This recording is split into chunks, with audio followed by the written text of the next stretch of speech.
Lifelong learning, focus on individual learners, and I explained why that focus was necessary. Focus on functionality. Basic ed is functional literacy. Functional literacy is not knowing how to write your name and write your name and add because that's the exam.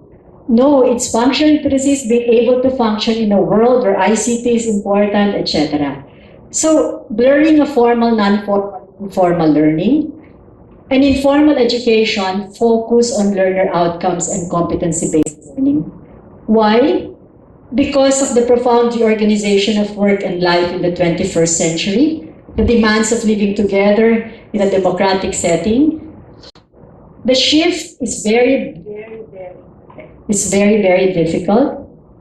It's a learner outcomes-based shift. Within a learner-centered paradigm, outcomes are the set of learning competencies that enable learners to perform complex tasks, functions, and roles. We have been debating for 2 years about this outcomes-based education. So those who have heard me talk about some of the points I'm making here in forums on the most controversial memorandum order CHED ever produced, which is the typology and outcomes-based quality assurance. But what is that saying? It's just a play of words. When we talk about outcomes-based, we're talking learner outcomes. We're also talking learning competencies. And competencies are essential because you want them to function in the real world. Our problem in the Philippines is we're so theory conscious. Theory is higher than practice. Lecture is higher than lab. Even our units reflect that. So what is the problem? Our employers, the World Bank did a survey of employers in Asia, Philippine-based employers, and they're not necessarily Filipinos. What is it that they find problematic with it? Or what is the main issue in the Philippines? It's not English, of course. It's not even technical. It is problem-solving skills. Problem-solving skills as well as leadership and resourceful creativity. Problem solving, we are never taught to problem solve. We're taught, all of us, even me, we were taught since childhood, you will solve problems after life. Learn all the theories, learn everything in the classroom, and then you apply it outside. So the connection between application and knowledge is severe. I remember even this whole debate about math. Pure math versus statistics. Statistics is the cousin, it's the poorer cousin because it is applied. So that, many of us, we even talked about the applied and the pure social science. Education is applied, etc. And there was a condescension up to a certain point, pure condescending on the applied, forgetting that it is in the applied field that you develop the theories in the frontiers of science, in the problem solving. In any case, that is what this paradigm is about. The best way to learn is to first determine what needs to be achieved. Once the desired results are known, then the processes and techniques, in a sense, are working backwards. So the student is at the center. I talk about this, we all talked about learner outcomes. That's easier said than done. There is a crisis of maritime education now, okay? We are going to be out of the white list of maritime of the countries that are capable of producing or supplying the world with officers in charge who can be professionally the officers. We are not just producing the seafarers. That's why I hate this national anthem that has all of the OFWs and a seafarer with a white captain. Because I discovered in the course of this work, my God, we have excellent captains who know the Baltic, who know the Atlantic, and who are there. Our problem is we are unable to convince the world that we can produce such officers in charge continuously. And why? Part of the problem, we never understood learning competency-based standards. The shift in maritime education happened in the mid-1990s also. Dati knowledge-based lahat yan, cognitive, just as PRC's exams are cognitive. Ngayon nag-shift, 1995 with the shift to learning. and lifelong learning. Di pa rin natin naintindihan. 2010, may Biblia. It's the most developed Bible of competencies. If you want to be an officer in charge in DEC, you have all the knowledge, understanding, and proficiencies in one column. The next column is how you actually, no, the first column is the competencies. You have to make a navigational plan. Next column is what you have to know, what skills you have to have. Third column is the assessments, different options for assessment, evaluation. We still did not understand because the whole education system is so teacher-centered. So what's the difference between teacher-centered and learner-centered? We lecture, di ba? Most of the time. If you have competency-based, I'm using maritime because that's my world now.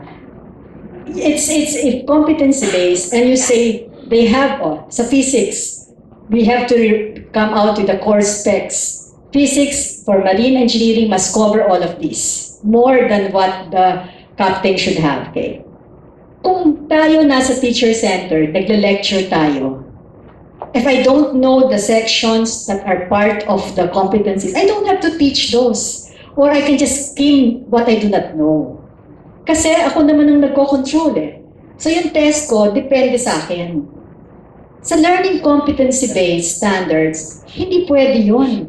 The student must know all of those areas. So if you don't know that area, you have to find a means, get somebody else to help your students know those areas. The assessments have to be your assessment as well as the assessment of external assessors who are also part of your faculty. So that is something that is still very radical. I joined the October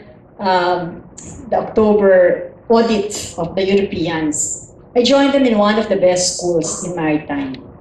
Okay, the questions I was expecting, they just check. Outcomes-based na kasi. So, can you tell us, show me your exam. Show exam. And then it's the showing of the exam that probe allows them to probe. Hindi checklist na nakaano, okay. Which percentage is difficult, what percentage is easy? Sabi niya, 20%. How do you know? How often do you validate? How do you know these questions actually measure competencies? My God, I was so happy. This is such a good, an excellent academic review. I was so sad. I was so afraid, not sad. So afraid for the Philippines. God, even our best schools in Manila, we don't do that. Then we went to another place. Can you show me your exercises? Kasi ito applied. Okay, how do you change the most difficult exercise? O, kwento naman yung teacher. Can you show us all the documents? And of course, walang documents. This country, we don't document. None of us, I teach, I don't document. I don't even get to care about whether my students understood or not. So then he explained to me, because the instructor should not reinvent the wheel. In other words, the instructor should see what worked, what did not work, try again, but it should be part of a documentation. So if you start getting to certify our institutions or get accredited in an outcomes-based, ganun din yung direction niya. That we will be asked to document more. In other words, we will be asked to go above our culture that's so old. So basically, I'm just explaining in a nutshell what this is all about. A good archer is not known by his arrows, by his aim. At going back to lectures, I've repeated this time and again, there is a couple, and you know them, some of you know them, the Bernidos. They teach in Bohol. And they are theoretical physicists. They bring the Nobel Prize winners to Hagna Bohol. But Chris Bernido inherited a school for the poor. And their major life decision was whether they would give up their UP life as theoretical physicists and become high school teachers, and they made that leap. But one thing that the wife, Vicky, told me, don't ever lecture. Kasi they had to look at all of the cognitive theories, etc. So don't ever lecture before your students grapple with material. Their problem is there are no science teachers in the place they're in. So how can a PE teacher facilitate a class that is not PE? And that the only way is material. So they develop materials for different levels. And the students must grapple with the material, and then once a week or once every 2 weeks, the scientist comes, facilitates the discussion, and the aha moment comes. Never show videos. Social scientists, mahilig sa videos. Never show videos before you actually make them grapple with material, because there will be no aha moment. The learning, I'm a psychologist here, cognitive psychologist, our attention span is short in general. Already as I talk now, I have lost some of you, or our minds move in and out. That's why social media is so appropriate, because short lang siya. And given that, lectures cannot hone competencies. We're not saying don't lecture, because lectures are also important, but they cannot be the method. That's so teacher-centered. You have to use other pedagogies for this. Anyway, just go very fast. If you're shifting our education system, the system of assessment and accreditation also will have to shift. And that's the reason why PRC is moving heaven and earth to shift out of a purely cognitive examination. I hope naman, I'm not sure how many will pass, baka naman our passing rate will be lower, but still the ones who will pass will have the competencies.